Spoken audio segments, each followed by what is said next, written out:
What's up everybody, welcome back. So I am so excited for today's video because we're going to be showcasing Staraptor in the Ultra League Premier Cup. Now this thing is just so OP and it can one-shot so many different Pokemon in the meta, and that's just basically because of its moveset. It has Close Combat and Brave Bird, both of which are very heavy hitting charge moves, and there's basically no Pokemon currently in the game which can resist both flying and fighting moves. I mean, the only Pokemon overall that I can think of are Dedenne because of its electric and fairy typing, and Aegislash because of its steel and ghost typing, which can resist both fighting and flying moves. But those are Gen 6 Pokemon which haven't even been released yet. So I don't think there's any Pokemon currently in the meta which can resist both flying and fighting moves, which is why it can be an absolutely solid closer, especially when you can save shields for it. I mean, it is fairly glassy, but it has such an insanely high attack stat that it's just almost worth it. And I actually went 5-0 twice with this particular team comp and also 4-1 twice. So I'm going to be showing some of the best battles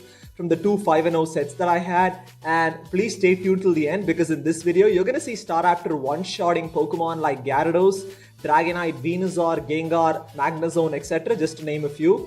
And it's just so much fun. So let's just get straight into these battles. Okay, moving on to the first battle here. I'm going to be leading with Gyarados, with Venusaur and Staraptor in the back. Now Gyarados and Venusaur form a really solid core, and between the two can handle most of what you're going to see in the meta. And for the first couple of battles, I'm going to be showcasing Staraptor as the save switch, and then we're going to take a look at Staraptor as a closer. So we have Gyarados into Togekiss. This is not a good lead, so I'm going to switch into Staraptor and hope they switch out, and they make a switch into Snorlax. So this is actually a very positive situation for Staraptor because we double resist Lick because of the normal typing. And we can definitely tank one body slam here.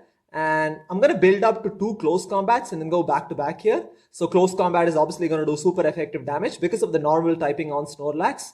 So let's see if they decide to shield this. They do shield that up. So we have another one ready to go right away here. So this is either going to get their shield or put this Snorlax incredibly low. So they let that go through. Look at the amount of damage that does. It does about 70% of Snorlax's health. So I'm going to shield this up because I want to maintain switch advantage and make sure that my Venusaur is lined up against their Togekiss. So we're going to farm the Snorlax down at this point, and they're going to come back in with Togekiss and instantly delete us, which is absolutely fine because now I can come in with Venusaur, and this is a very positive matchup, right? So they're still staying in this matchup, which probably tells me they have something in the back which is not great against Venusaur. So I'm going to shield this up, obviously. Aerial Ace would do super effective damage, of course. So I'm going to build up to two Sludge Bombs and then go back to back here. So first Sludge Bomb, it's obviously going to do super effective damage because of the fairy typing on Togekiss. Let's see if it gets the shield there. So does get the shield from the Togekiss. I'm immediately going to go for the next Sludge Bomb here. This is definitely going to finish off the Togekiss from this range. And they have a Machamp in the back. So this is understandable why they didn't bring it out because Machamp doesn't have a great matchup against Venusaur. So unfortunately, we lose the CMP there, but I'm pretty sure this is just a cross chop because it was too soon to be a Rock Slide. It's resisted, of course, because of the poison typing, and I'm able to get to a Frenzy Plant here. This is almost going to one-shot the Machamp from this range, and I can just come in with Gyarados and Dragon Breath down and take the win there. So, as you can see, Staraptor played a really crucial role in being able to win. Switch advantage was really crucial, which allowed my Venusaur to go up against their Togekiss and pretty much take it from there. So this is another situation where Staraptor acts as a great save switch option. So we have met with the Tangrowth, again, not a great lead. So immediately going to save switch into Staraptor here. But this is not a great matchup, right? Because Tangrowth has access to Rock Slide, which can pretty much one-shot a Staraptor. So I'm just going to build up a little extra energy here. So they're going to get to another Rock Slide, which I'm going to have to shield. I'm going to have to burn both shields at this point. And this is not a great situation to be in, but they make a switch into their Gyarados, right? So I'm immediately going to bait with close combat here. I'm expecting them to shield the first one because they might probably not know what it is. And because they shielded that, I'm going to go straight for the Brave Bird here. Now, they probably think this is just a close combat because I got to it relatively quickly. But Brave Bird just one-shots the Gyarados there. Again, we win switch advantage. This is perfect because now I can line up my Venusaur against their Tangrowth. And they're going to have to throw a charge move, right? Because Vine Whip is still doing very minimal damage here. Rock Slide finishes off. Absolutely perfect.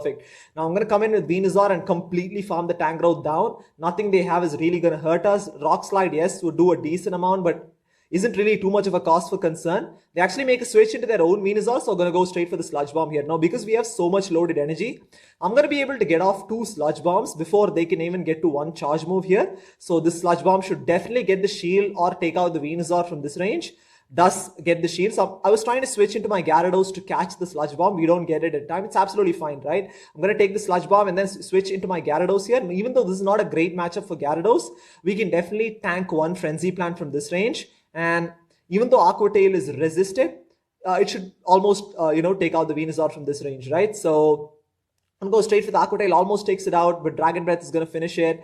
And Tank Growth is just going to go down to Dragon Breath there. So another classic scenario where, Staraptor helped in winning back switch advantage. But yeah, anyways, moving into this battle here, you're going to see Staraptor as a closer where I believe it's functions at its absolute best. So we have Gyarados into Snorlax here, a pretty neutral matchup. So in this matchup, I typically like to go straight for the Outrage. Also, you'll notice that I'm running Outrage and not Crunch on my Gyarados because I want that harder hitting option. Outrage obviously is a pretty hard hitting move, and I'm just going to go straight for the Outrage here. I either want to get their health or get their first shield. They do shield that up, which is absolutely perfect. I want to get as many shields out of the way before Staraptor comes into play. So I'm gonna let this go through, which is absolutely fine. And we lag a little bit here. This is really unfortunate. And I was trying to get to an Aqua Tail. Unfortunately, we go down, which is absolutely fine. I'm gonna come in with Venusaur here and try and get to this Frenzy Plant here. They are overfarming quite a bit. They're probably going to go for an Earthquake or a Skull Bash at this point. They do shield that up as well. So they basically burn both their shields here. So I'm going to let this go through, right? Now, Staraptor against their back line with no shields is going to be a lot of fun. So I'm immediately going to switch into Staraptor and completely farm this Snorlax down here. So Charge Move coming through. I'm going to shield this up because I want to preserve the health on my Staraptor. And I'm going to completely farm the Snorlax down here. So completely farm this thing down. We have a lot of loaded energy. Let's see what they bring in here. They have no more shields. So this is going to be fun. They're going to come in with Dragonite, and I'm going to go straight for the Brave Bird here. Now, this is going to do some massive damage to the Dragonite and one shot in there. That is just so beautiful. And because we had so much extra energy, they have a Venusaur in the back as well. This is best case scenario. I'm going to go straight for the next Brave Bird here. Obviously, going to one shot the Venusaur as well and take the win there. So, as you can see, I mean, it can, when shields are down, it can pretty much just absolutely clean up the back line in almost any team composition. So, moving into the fourth battle here, this is actually a couple of battles from the next set, which I did. I mean, I did go 5-0 twice. So just trying to showcase some of the best battles from both the sets and putting it together. So this is the fourth battle of the second set here. So we have a Gyarados Mirror. Unfortunately, we lagged a little bit towards the initial part of it. And I'm going to go straight for the Outrage in this matchup. This is one of those matchups where Outrage helps, but they do shield that up, which is absolutely fine. Okay, so even though we lose switch advantage, we have shield advantage, which is really crucial. And Gyarados is going to come in. It's probably just going to be a Crunch here, which is going to do some decent neutral damage here. And I'm just going to completely Vine Whip this thing down, right? I'm going to actually go for the straight Frenzy Plant here because I want to get it off before they get to a charge move. They shield that up. This is again another situation where they double shield.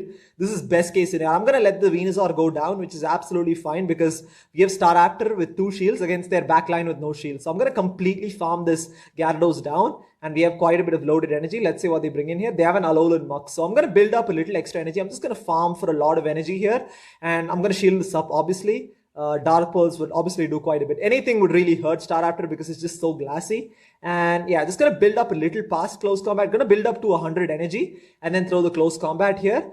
So this is not going to one-shot it, but come close to it. But now I can farm it down, right? So another charge move coming through. I'm going to shield this up and completely farm this Alolan Muk down.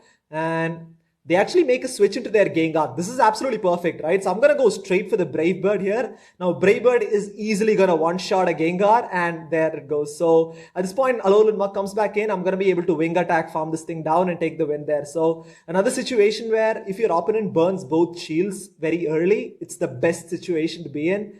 And like I said, Staraptor can clean up. And Gengar really can't do much against Staraptor because it double resists the ghost moves because of that normal typing. So it's obviously a great situation to be in. So let's move into the final battle. We are met with the Magnezone lead. Now, this is the most trickiest situation of them all because Magnezone can be a real problem for this team, right? So I'm going to switch into Venusaur. They make a switch into their Venusaur. So this is not great because now my backline, basically Gyarados and Staraptor, are both going to struggle against electric types because of that flying typing.